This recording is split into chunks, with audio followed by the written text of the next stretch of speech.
Hi, everyone. I'm Taking Time Bob, and I'm here with Robert Schroeder, the author of Book of Sires, contributor to Pendragon 6th edition as well, also known as Vortimer. Welcome. Welcome.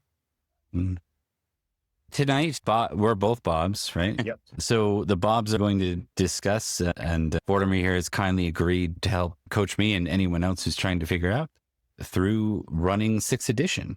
I'm just about to partake in running a local game at the local game store, and all of my campaigns that were started on version 5.2 are also converting to 6th edition. So, Bob, thanks for agreeing to do this, especially on the short notice.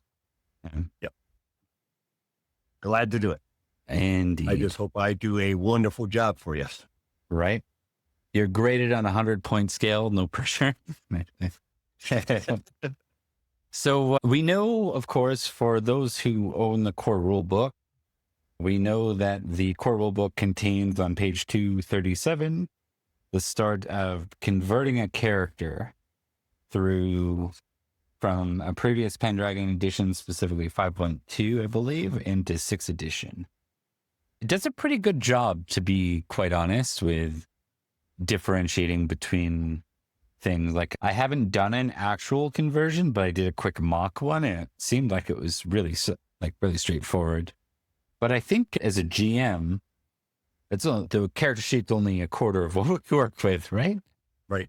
So in your experience, if you were to sit down and let's say at a con or something, you had someone that came up to you and said, "Hey, Bob, I know you know Pendragon.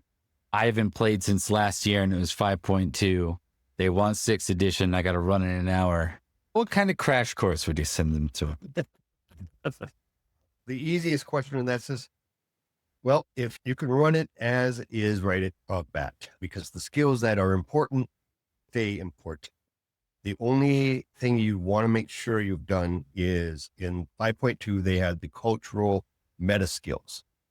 And in 6th edition, they got rid of them. So if you used all of Book of Knights and Ladies, that means you have a bunch of changes.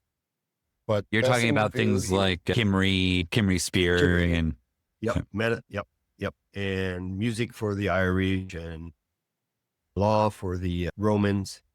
That would be the biggest thing that is different. But for the purposes of running a scenario where you only have 1 hour to prep, I just keep it as it is.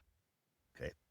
However, if you want to try to get ready for real 6E and you have a little bit more time, yeah, you should go through the changes they've done. Big changes are the meta skills are gone. They've rearranged the passions into courts. And the page 238 does do a pretty good job of walking you through everything you need to have. As far as stats go, healing rate is con divided by 5 now. Okay. Movement rate is now strength plus dex divided by 2. So the average of them plus 5. So you are moving faster than you were in the old versions. Browning's a new one. It's simply the number of points that you do of D6. So if you have 5D6, you just do 5 points. Okay. Gotcha. That's pretty much it for characteristics, traits, and passion. I said the courts. If you were to talk about the courts as someone that is familiar with Pendragon, when I saw the courts, I loved them first off, but I also was like, wait, what does that mean? So they categorize nicely into, it seems like classifications effectively. It's like, here's one. What are the key considerations for how the classifications work versus like the old school independent passions? Well, Greg, to be honest, did not like when he came across other people's characters to see literally a dozen hates. And he says, man, you don't like anybody. Right. And it makes it hard to role play when you're going to be rolling that every single time you come up with them.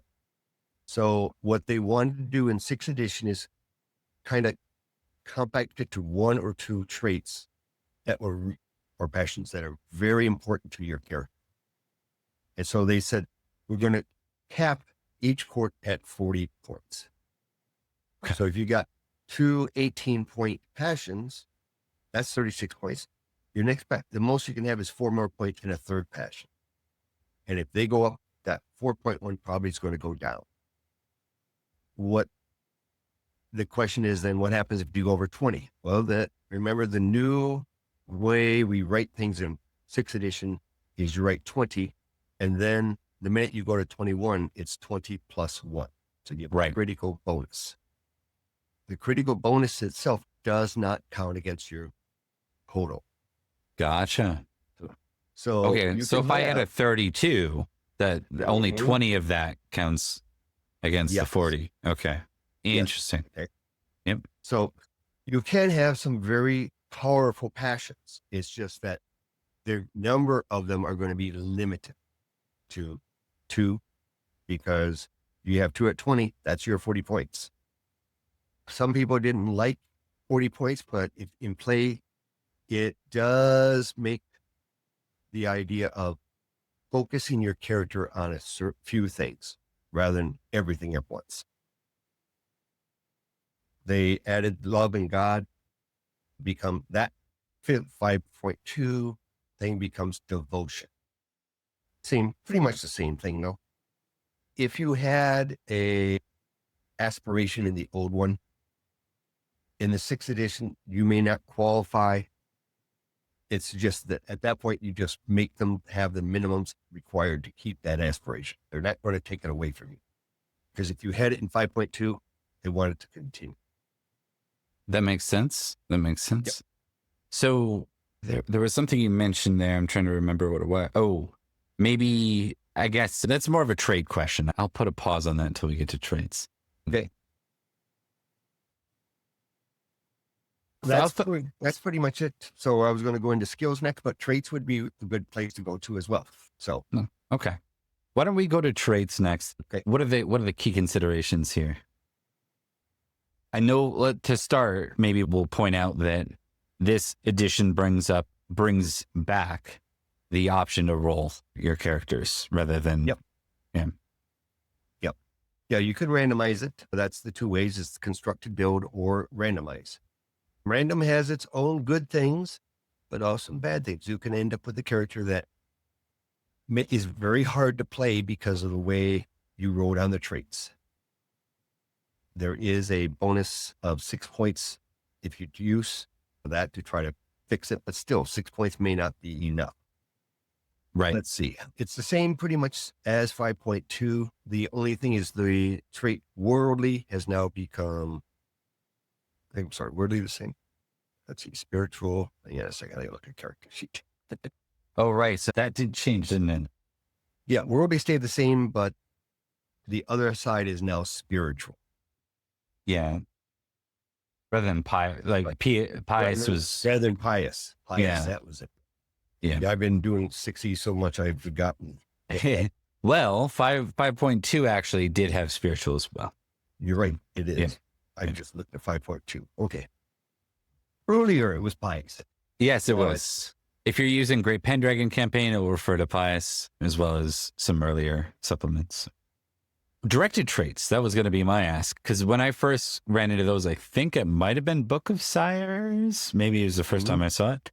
And I think it was a big thing in Paladin as well. Did they keep the concept of directed traits? They kept the concept, but when you first create a character, they don't yet. You start with one. The game master, of course, if you have one, keep it as it is. There's no problem with that. Again, directed traits can be used to help tweak your character for certain aspects. You're suspicious, but you're really suspicious about something or this person more than other time. Or you may be trusting and then all your directed trait is suspicious. What influence that? Like if you are a pagan, you got a scenario where you've got a Christian and a pagan and you encounter Merlin. And the Christian knight may have a lean more to the trusting, but if he bought into the storyline that Merlin is the son of the devil, so he may say, well, wait a minute, I shouldn't trust him as much as my trusting trait happens. So the game master says, all right, we'll give you a directed trait of suspicious of Merlin. I think directed traits are great. They're an excellent piece for role play. I recently was in a conversation with a friend where I described his real life breakup because he knows Pendragon. I said, you just have suspicious of your ex. You're not a suspicious person. You just have a directed trait of it. It's a pragmatic way of saying, I'm normally this way, but this person or this scenario brings this out of me in a different way. Yep. Okay. All right. Other than that, they're pretty much the same. They add up to 20, They do go through talking about some of them being religious traits and some of them are not, and how when you religious, you choose your religion and you get +3 in all of those traits. And again, if you get a die roll, that gives you a bad one. I mean, it could be even worse. Right. If you're pagan, because you may have rolled, for example, proud. Proud is a pagan one, whereas modest is Christian, so to speak. And if you roll a very high modest as a pagan, your proud's going to start low. And you go, wait a minute. So the rolling does still account for some of that to some degree, right? Because it has bonuses related to what religion you are. Like you're a little more likely to end up on certain traits a little higher because unless their dice hate you and they go the other way. So right. As far as I know, that's exactly the way it still works. Random method, you roll your different things. And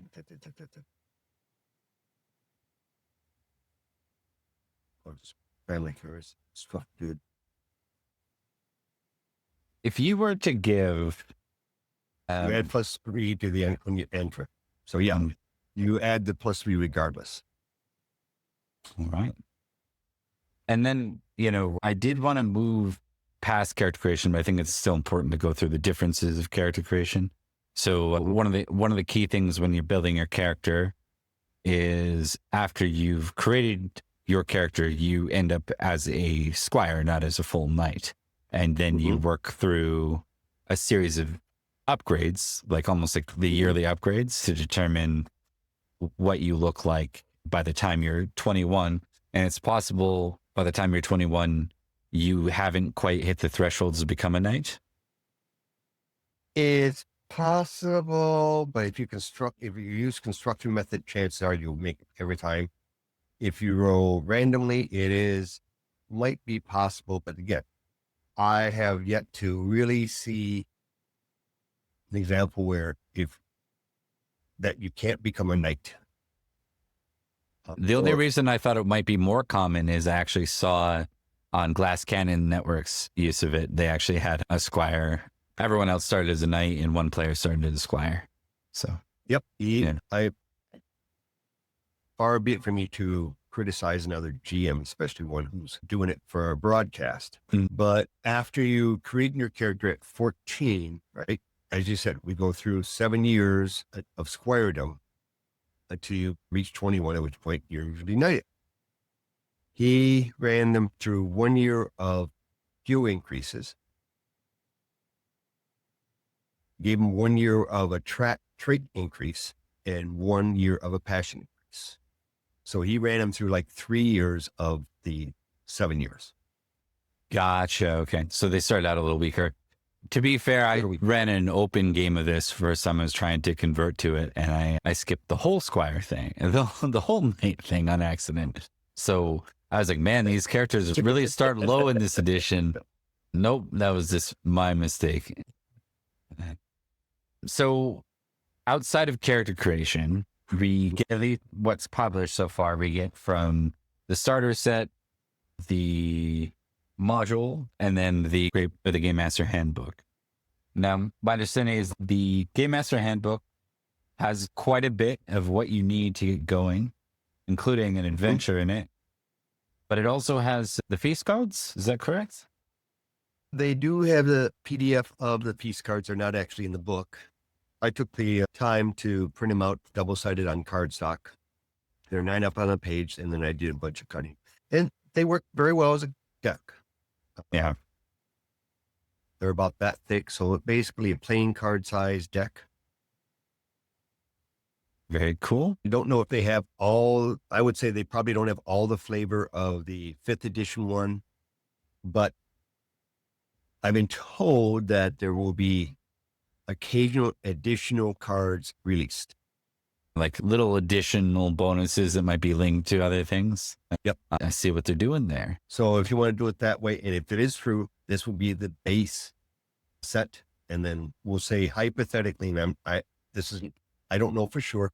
We'll say when the Knights and Ladies Adventures comes out, there may be a release. When they do the Noble book, there may be a release. I don't know of that. Has there been any mention of, so I know, like, for example, the starter set, at least, maybe the core rulebook, have been integrated with Roll20. Just have a question here in the chat, and it's actually a really good one from Crit Crafters, just asking, do they have plans for the cards in a VTT friendly? So one could cut them out through kind of similar means. That's what I did. I cut them out of the book with image cropping software, and then there's the importer. Have you heard anything one way or the other about that? I don't think there is an actual employee of Chaosium that's connected with Roll20 or VTT. So at this point, it's still all a game master individual work. Gotcha. Okay. I mean, that's just good to be aware of. Maybe I'll do a video at some point on how to do it in Foundry and in Roll20, just to show people that it can be done.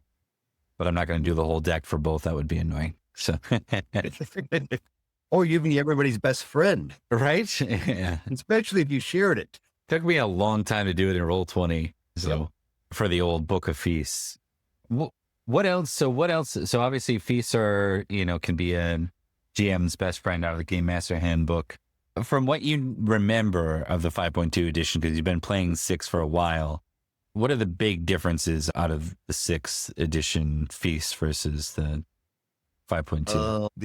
Shall we say the encounters, the number of encounters where you could have a liaison where you go off and miss the rest of the feast, and then you have to roll to find out if you have a kid or not, has been downplayed a little bit more.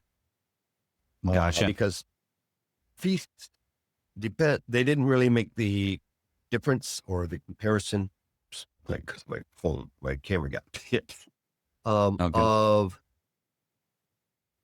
who is the lady or who is the guy that is interacting with the knight. Is it a knight? Is a dame, a noble lady, or a peasant, a serving girl?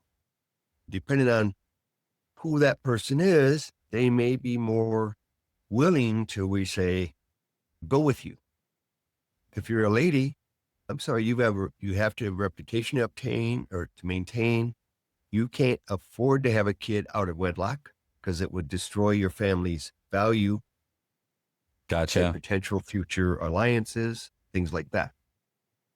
So I won't say they got rid of them all, but it decreased the number of them. They decreased them. And, a lot of Book of Feasts had the other options. It was about like where you're sitting in proximity of the salt. You were connecting geniality, or you were collecting geniality as a game again. You are. Sort of. Okay. Yep, you still are. Okay. They have they say, all right, to win, you have to meet a certain threshold of geniality. Some cards have bonuses to geniality, but each card now will do pretty much the exact same thing that the other ones did. Okay. Let me just grab a random hold here. All right. So for example, damaged goods here, you get no bonus for the card itself. It's worth 0. Yep. But it tells you unopposed decks, a piece of jewelry snags on and hanging, or a passing cloak and in danger of getting lost. So you make a dex roll and it tells you what happens with success or fail. Okay? Gotcha. Okay. And it says you may not choose this card if you are not wearing any jewelry. Oh, interesting. So it's not a case of you observing jewelry being lost. It is possibly your own jewelry. And I imagine in this case too, for this one, very similar. You get to choose cards based on what your glory level is. Yep. You will be usually between 2 and 5 cards is the max, if I remember correctly. Is based upon your total score, which can change in the game. So you can start low, and if you got a couple of good draws, that part may actually increase. It's best thing to do is rather than draw that many, most have incorporated the rule of you draw one card. You decide if you can, or if it's not a mandatory play card, you then have a decision to whether you keep that card or you draw again. Okay. But Gotcha. if you draw 3 cards and you don't like the first 2, you're stuck with the third one. You no longer can avoid a bad card in the new edition. There is no more mandatory host cards. There are mandatory host cards. Okay, good. You know, one of my favorite things about the host cards, and I'm sure David did this on purpose. If he didn't, it's a great accident. Is the more famous you become, the more the host is seeking you out. So as you draw 5 cards or 4 cards, it's like you're almost guaranteed to land with a host card. So you get all these other cool ideas, and all of a sudden it's like you don't get to do them. You have to go talk to the host again. The host says, you know, I think it's pretty cool. So if you are above the salt, sitting at the high table, most people do allow players to draw. If I draw a card, I'm going, well, this isn't a bad card. If I draw again, I may hit a host card, so I'll keep this or I'll play this card. So there's a little bit more strategy in that regard, which I think is a better use of the cards. Let's see. There is mention, of course, of magic and miracles. This is less of the system behind playing it and more of how it works and how it should feel in your religions. I observed that they still have references to it, but they stopped the differentiation of Christianities. Yes, they made it into one church in England. You might still find people are Arian Christians from Aquitaine and things like that. If things stay as they are, Knights and Ladies Adventures will have additional religions available. Again, big thing. Greg did not want religious strife to be the main thing. Makes sense. Yeah, it makes sense. So the idea between Roman Christianity and British Christianity is pretty much just how you do things. And so basically they just said, you're Christian, period. Right? That's fair. So if you're running in 5th edition or anarchy phase or earlier, it's okay to keep those 2 churches separate. But by the time the anarchy ends, whether you could argue it's because of all the depredations of the Saxons forcing it, or someone finally saying enough is enough. Let's stop fighting amongst ourselves. We have a real enemy out there we need to fight. And so they become one church. Makes sense to me. So moving into things like combat and battle. Yep. So if we talk about battle, or what would be like mass battle, it behaves a bit different than, let's say, the base 5.2. We won't touch Book of Battle or anything that kind of came. It's a whole different topic. But 5.2, there were basically tables. You could roll to see who your opponent was, and you're fighting the opponent.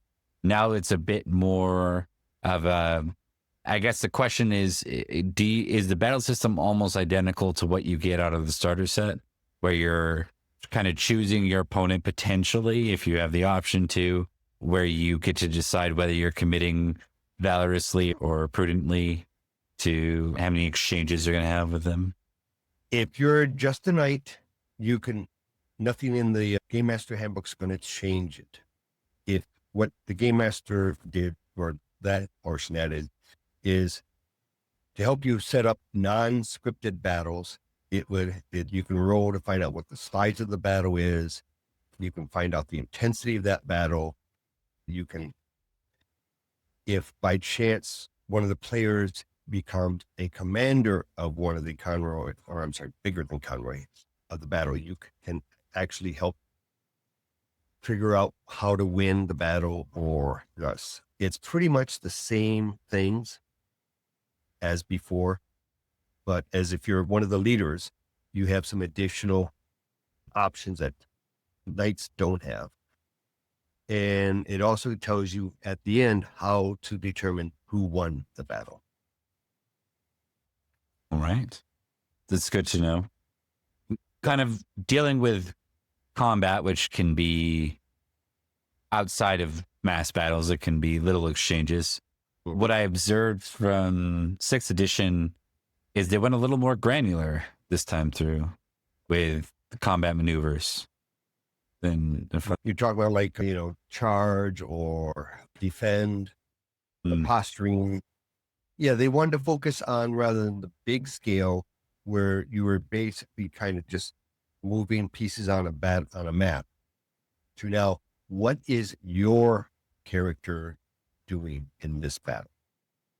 And by changing that focus, it in one way makes it a lot easier for a game master to create the drama of what is happening to just those knights. And just like in real life, you may not know what's going on over on the other side until all of a sudden you realize there's no other side. You see the enemy in front of you, or all of a sudden the people in front of you just turn and run. You don't know why necessarily, but they do. It's because of a scripted thing, or you were able to do something extraordinary in opportunity, and therefore it affects the bigger battle. I even noticed things like the weapons, I think was it spear, where there's like a reach concept behind it, like a distance combat, which is interesting because Pendragon almost exclusively is theater of the mind. Yes. Like I've seen people use theater of mind. That's the way I prefer. I've seen people use actual figures and hex maps. You can do either. It just depends on the players and their expectations, or the way they like to see it. They want to know what's happening. Oh, go ahead. Sorry. I didn't continue your thought there. I was just saying they like to see that, yes, they're outnumbered, and not having to remember that. They like to have an idea of what weapons the people have, so that they don't have to constantly check their paper. What did I say this person has on it? So if you got lots of miniatures, you can actually have a really good visual representation of what you're facing, the number you face. But for most people, theater of mind works perfectly fine. What is your experience with the combat maneuvers? So when I say this, I'm going to add my own biases because I'm a GM who's trying to cut over to 60. So, okay, I see all these new sort of combat options and opportunities, and that looks like a new system of pretty deep mechanics I got to learn in order to have a successful and challenging combat against my players. Now, I'm used to mechanics like that in various games that aren't Pendragon. What I observe is usually when they get deeper, it falls into two categories. One, they're so complicated, no one remembers to do them anyways, and so it just is a base system. Or two, they're quite nimble and people tend to use them all the time. What's your experience as a GM running? You ran a whole bunch this weekend. You run with groups on a regular basis. What's your experience with the combat maneuvers in 60? When I'm teaching, I basically don't use the maneuvers per se. I say, are you going to charge? With what weapon? Or you don't have an opportunity to charge in, you're too close in. So are you going to try to leave the combat at this point? Are you going to just simply attack your opponent? So I use some of them when they get enough of a hit, which I've explained how they get knocked off their horse. If that has happened, then I say, all right, now you have a choice here. You can fight as they are, and you're going to suffer a -5 because of the height differences and things like that. If you want to but you're on your ground, you're always going to be there until you stand up. And if he beats you again, you might very well stay on the ground. There is a maneuver called defend. It gives you a +10 when you attack this round, but even if you win, you won't do damage. You have successfully defended yourself against your opponent, so you can stand up. So I usually incorporate new players as the events happen so that they're aware of it. Experienced players, they know what they are. But if I was taking a whole bunch of people from 5.2 to 6.0, I would probably teach them Here are the simple ones you need to know. If there's an opportunity for another one, I'll be glad to explain what those are.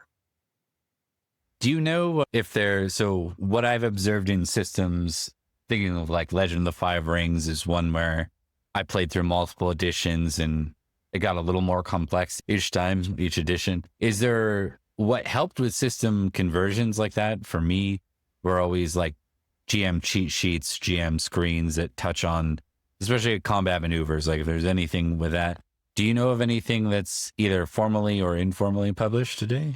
I saw one informally out there now where they've summarized everything in the combat. They're on A4 paper, if my memory serves me right. Nice. So they don't print out. You have to, without reducing it, you have to do that. Otherwise, you're going to get the right side cut off. Gotcha. I haven't had a chance to go through it myself, so I don't know how thorough it is. I know the GM screen is supposed to be part of the GM pack, and that should be coming out hopefully this year. The biggest problem is the shipping is still very much up in the air due to the real world situation. Yes. But if I remember correctly, they have on the inside the combat maneuvers. Could be wrong. Oh, very nice. Okay, I'm only going to keep you another 15 minutes and then make sure I close you on this. But I did want to ask, like, if you were, again, in that scenario, you have someone who's just starting to run 6th edition, they played 5.2, they're about to run at a con or somewhere like that where it's a one-off, you know, what would you tell them? What is in your opinion, the biggest thing about 6e that makes it different from previous editions in a selling way? Like the thing that you think, like, do not miss this, you're going to want it, like as a GM. The way passions work, meaning your passions in 6e will usually start lower than they were in 5e. And a low passion in 5e was never rode on because of the penalties. But 6e has tried to make it so it's less likely for you to enter melancholy. They also have it in the rules. They say at the end of the scene, it triggers. So if you're in the middle of combat, you're not going to be affected immediately by it. So that would be the first thing I would say is make sure that you understand the difference between 5th edition passions and 6th edition passions and how the bad rolls happen. Because melancholy is at low enough levels, melancholy is really not a factor, right? You still suffer a -5, but you do get some glory for it, first of all, which is new, and it doesn't last as long. But the higher the passion, if you fail it, the penalties become a little bit more steeper. And in worst case, the way it works, so you're aware of it, is you roll. If you succeed in your passion, you're inspired. If you fail, you roll again. And if you fail again, nothing happens because you don't realize the importance of what you failed at. If you succeed, then you enter at the end, you enter. So a 5 passion, I rolled an 8. Well, that was expected. I roll again. If I roll a 9 or a 10, whatever, I fail again, nothing happens. It's only if I critical or succeed on the second row. The critical is the bad one if you're on the second row, because that's when madness will happen. But again, the madness may be just if you're low, it could be weeks if you're very high. As far as running the game itself, there is not that much difference between the two systems on overall emphasis. So if you've been running the game already with 5.2, I don't see that much of a difference in overall mechanics of running. Okay. Monsters are still the monsters. The bigger thing is if you're doing a scenario from early on, you want to really look at your NPCs, because as the generation came on, 6th edition characters started a little bit stronger than 5th. 5th definitely started a little higher than 4th, and so on. So the further back you go, you really want to look at your characters first. Some monsters got better as time moved on as well. For sure. I wanted to kind of put a pause on that topic and move on to, I'll actually put a separate segment here for this in the YouTube video when I make it. So this is the question I have for you now is, as Vortimer, what would you do if someone came to you for coaching and they said, I really want to run Pendragon? Maybe they've played a bunch. This is less of a 6e question and more of a Pendragon in general. Okay. How do you run Pendragon? What are Vortimer's key thoughts on how to run Pendragon right? And what you've probably observed over the years, a lot of ways that you think Pendragon is run inoptimal. We won't say poorly because it puts a judgment on it, but not as optimally as it could be run. Oh, gee, you're throwing me to the wolves here. I have to talk about bad things. All right. Let's see. I would say right out the game, if you have a bunch of just starting a campaign, make sure the players have a good time, because that ensures that you will probably have a second session. Don't necessarily worry about all the backgrounds of the characters initially, but as time goes on, because due to their successes, the failures, the fumbles, crits, keep track of them and start dovetailing episodes so that their character stands in somewhat of a spotlight occasionally, so that they feel just as important. And this could be at various times, that whether it's a court scene or a combat scene, it's there. People have bad days with dice rolls. Truth. Yeah. And well, that's the break of the game, so to speak. If you notice a person having just a really bad run of luck, it's okay to modify a roll here or there, just so that they don't end up being completely saddened or angry that their dice betrayed them and that, this is a stupid game type reaction at the end. So I'm always a big one for making sure the players have a good time. Yeah. And basically the biggest thing that if anybody bringing into Pendragon War is the traits are what define your character. It's okay if you're famous in a trait, and you normally don't play characters that way, because you roll a random person and you always play a type thief type person in another class. So you tend to lie all the time and you roll honesty of 18. Okay. I tell them it's okay. Try this and see what happens. Because when you start role playing the character more, all of a sudden your opportunities for role playing open up. Because yeah, you may not play this way in other games, but in this scenario or this game, you're playing this character. And most people I've talked to many years later after being in games, they said, man, I still remember that convention you ran, this scenario. I remember what my character did. And, I don't remember that because I've run so many games, but they do. And that's what to me, that's some really good success stories, that they really enjoy themselves to the point where they love that instance there. Did I answer your questions? Yeah, I think you did. It was pretty open-ended. Okay. I think one of the first things a GM might get caught off guard with, even if they read the rules, is a madness roll. What's your advice on dealing? Sometimes those madness rolls just don't quite, maybe they're hard for you to come up with a good narrative reason for why the character's gone mad, or what the madness even looks like. Any recommendations to a new GM on how to approach that? If you can't come up with an idea, we'll say it's after a battle, you tried to inspire a passion, you failed, and you failed the first time, you rolled a crit, so you're going to enter into madness, is that I would concentrate on exactly what they were trying to inspire themselves on. And at the end, I would say, all right, so your character throws his helmet down, stomps away from everybody, doesn't want to talk to me, jumps on his horse and just runs and just rides away. Depends on what their passion level was. I say, all right, after, a half hour, you've gone off to the wilderness, you've thought about things, and you realize yeah, you blew it, but that's okay. You didn't have anybody die as far as you know. So, all right, you're a knight. Time to buckle up and go back and see what the consequences of that was. Right. And it's sort of The longer ones, yeah. Go on.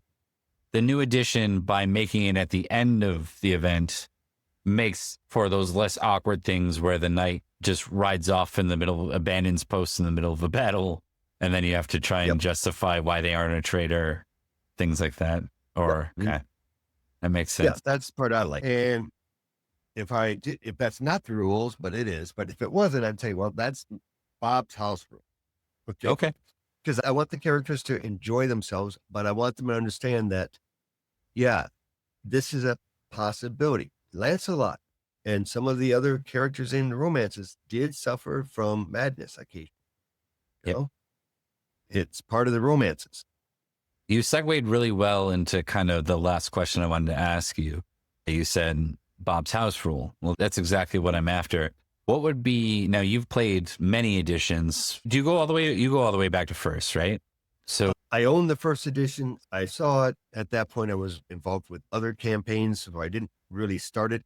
About third edition is when I actually started conversing with Greg, running stuff for Chaosium at conventions. And that led to fourth edition, where I was actually a playtester. So I've been around for a while, but yeah, first edition, I never actually truly enjoyed because I never really ran it. You never sat down with it. Okay, that makes sense. But that's still a lot of additions. What are Vortimer's house rules? What are the things you just absolutely love that you can't help but add in from previous editions as you go? Just personal preferences. We all have them, right? So it's not a critique of the system. Yeah. Well, the one thing I didn't necessarily like about fifth edition was they took the magic rules away from fourth. I understand the reason for it, and I was okay with it as a game master. But Bob's house rule is that if you wanted to play or a magician, I would say you're not going to play every night. But if you still want to be a magician, we'll work you in every now and then. But you probably should have a secondary character that will, depends on the situation, may become your primary character. I think that's needed for every archetype that's not a knight. Like, is that even needed for lady? Like, not dames, because dames are female knights, but noble ladies or noble, let's say noble men who don't become knights, don't become combatants. It is a secondary player character almost required to really play the arc. Yeah, you could argue they are. The Knights and Ladies Adventurous is going to deal with the courtier side, both male and female, as well as the term ladies. Who are the ladies? And I can see some enterprising young men or women concentrating with them, and their main thing is more of the courtly side. So they're going to be more bigger during the winter phase. Right. So I expect some game masters to cut or shorten the actual adventurous to the minimum value and really emphasize what happens there. Excellent. Court scene. What else, Bob's? The biggest thing, Bob's house rule is your Pendragon will vary. It's a rule that I don't know who coined it, but I love it because I don't have to deal with running it correctly. Okay, so let me look at the rule. Hang on a second, guys. I'm going to check page. I would, and I go through 14 books looking for the rule to make sure I'm doing it exactly. Meanwhile, you've just, spent 15 minutes. Make a rule, move on. Everyone's falling asleep at the table waiting for you to look up the exact rule that you're trying to find. Yeah. Yep. I learned that lesson in a convention. There was a scenario I was running, and it was called The Great Hunt. No one could roll a hunting skill to save their literal life. And so I'm going, what the heck do I do? So I actually had to call a break and go off and think about, all right, so how do I get out of this situation? And I came up with an idea, but I literally had to stop and think for a moment.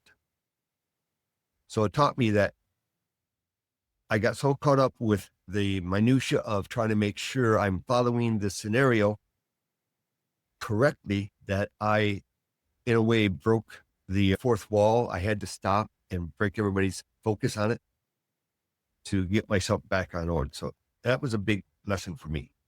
Yeah. I can't remember the exact rule. Okay. Afterwards, realize, guys, I made a mistake here. I'm perfectly fine with the result that happened, but be aware that I didn't do it exactly. Okay. I'm going to ask you one last question, then I'm going to close. Okay. You're familiar. You were at, was it Origins? Yep. You were at Origins this weekend. You ran not only Pendragon, but you ran RuneQuest, which means you're fluent at least some degree in RuneQuest, probably over the years. What would be your pitch to a RuneQuest fan, because there's a lot of those out there too, on why they should play Pendragon or try Pendragon? Well, RuneQuest Glorantha has passions and somewhat of a family history. Well, guess where those came from? Pendragon. Right. Okay. And they're much more personal than they are currently in Glorantha. They do the same thing. You succeed in it, you get a enhancement, but it can affect your character in ways that in Glorantha you don't see quite as much. But let's see. Combat is much more streamlined than Glorantha.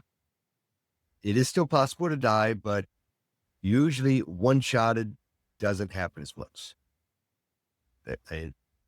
RuneQuest players will understand, you roll a crit to the head, you're dead.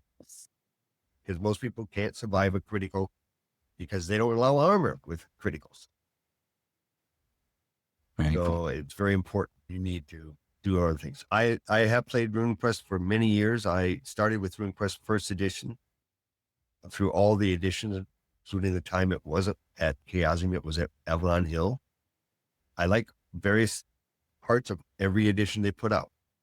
There is a situation right now where they realize that Glorantha is so dense as far as the background. Most players get completely lost and they don't know what to do. So they are trying to simplify it a little bit more to generate more vertical, for it to become more of a Accessible. inviting, accessible. Yes. That makes sense. Whereas that's the other thing I would talk about for those that know RuneQuest coming to good old King Arthur is, you've heard of King Arthur, right? Everybody that I know of, at least in America, and I'd say probably the Western world, knows all of King Arthur. They may not know all the details of it, but they know at least the sword and the stone story, and his wife and him have a problem, and someone comes along named, is it Lancelot? So they can tell me the basics of the story. Yeah. Glorantha? Oh. Good luck. Depends on how much they've read. They may not know anything other than the name. Yeah, I think I've seen that map with the red yarn across all the picture. Yep. Yeah, it's, as someone who tried it recently, I have to say it was, even with the experience of Pendragon and Call of Cthulhu, it was still a lot to consume at once. I felt like I was drinking from the firehouse, but it's still a cool system. Everyone should try it because it brings some pretty magical stuff. I did want to end on one last question because I didn't ask this from the chats and I wanted to make sure that I offered an option. So Crit Crafters asks, is there a rule or rules that you feel is essential to the system that is easily overlooked in 6th edition?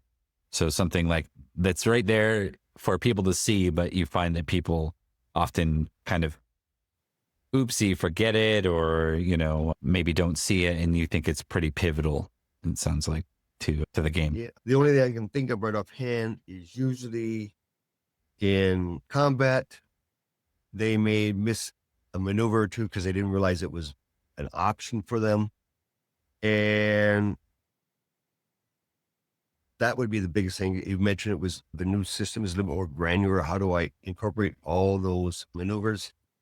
The way around that is have a 3x5 card of just the list of maneuvers so you can quickly refer to it at a moment's notice. As far as winter phase, people usually forget one or two small things in their winter phase. It's not that important. You can correct it with a hand wave if it's that important. An example of that would be, I forgot to find out whether my Squire's still around because he aged and I didn't know whether I didn't bother up. I forgot to see if his skills went up, the Squire roll went up, or gee, I forgot whether he might have left because he's turning 21, and he might be a knight now. So that's one of the things. Usually people don't forget about whether their favorite horse dies. They hope the game master, they hope the game master forgets. Right. And that is something that I'd say Pendragon or all BRP, all basic role-playing games do that a lot of games don't. In D, at least anything past 3rd edition, I'm probably not making 2 characters at character creation. But most games in basic role-playing, either from time of madness, injury, death, unexpected death, or even just things that could happen in most games, like being held captive or being trapped somewhere, it is smart to have a second character that you can swap in those moments. 6e did a service in that regard. Under 5th edition, the default was a vassal knight. So you were usually firstborn, and your dad dies when you're turned into a knight, so you could inherit the manor. In 6th edition, the emphasis changed. You are a household knight. You get your big glory bonus when you're 14 rather than 21. And father may still be alive when you first start playing. So if you die, hey, there's always the situation where you have a younger brother by 1 or 2 years if you want to play to continue the family. So that's what's really cool about that. You don't have to create them at the same time, but if something bad happens in the first couple of scenarios, you have options. Right. Is it all right if I plug one of my? Yes, I was actually about to ask you to, so that's perfect. Okay. All right. I am a member of 3 people who will produce at this point 4 different things for the companions of Arthur. Let's see. The first one was a guide to Arthurian Britain. It's a pay what you want. We only get credit if someone pays something for it, but it was a primer. We have a good old adventure called The Serpent of Minal.